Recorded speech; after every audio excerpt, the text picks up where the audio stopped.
Dia menyelidiki hatimu.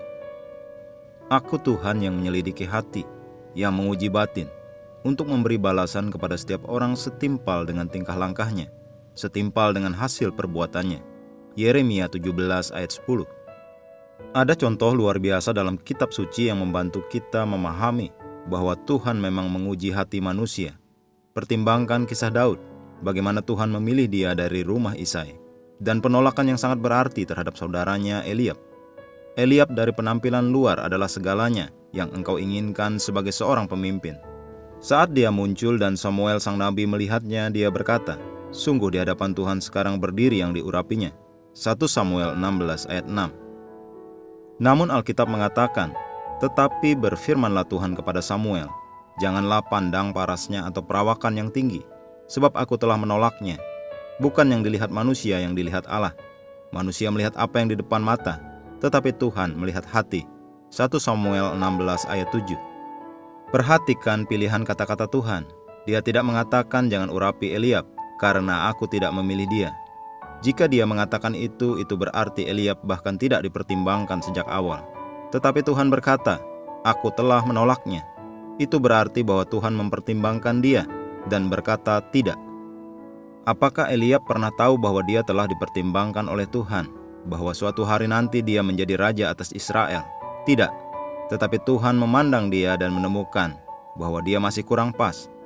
Kisah Abraham adalah contoh kasus lain, kali ini yang positif, karena Abraham lulus ujian. Setelah bertahun-tahun menginginkan seorang anak, dia dan Sarah akhirnya memiliki seorang putra di usia tua mereka. Tetapi suatu hari Alkitab mengatakan Tuhan menguji Abraham. Dia memintanya untuk mempersembahkan putra satu-satunya Ishak sebagai korban. Kejadian 22 ayat 2. Tuhan tidak memberitahukan hal itu kepada Abraham. "Hei, aku ingin mengujimu sekarang." Tidak. Tetapi Abraham menunjukkan imannya bahwa Tuhan dapat membangkitkan Ishak dari kematian. Dan secara simbolis itulah yang terjadi. Ibrani 11 ayat 17 sampai 19. Dia percaya sepenuhnya kepada Tuhan dan taat. Engkau mungkin tidak pernah tahu kapan engkau sedang diuji atau dipertimbangkan untuk tingkat tugas dan promosimu yang berikutnya. Yang penting adalah agar engkau menjaga supaya engkau tidak terlihat kurang. Itulah alasan mengapa engkau harus berjalan dalam iman, pengharapan dan kasih.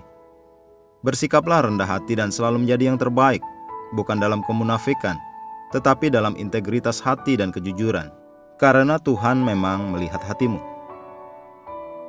Mari kita mengucapkan pengakuan.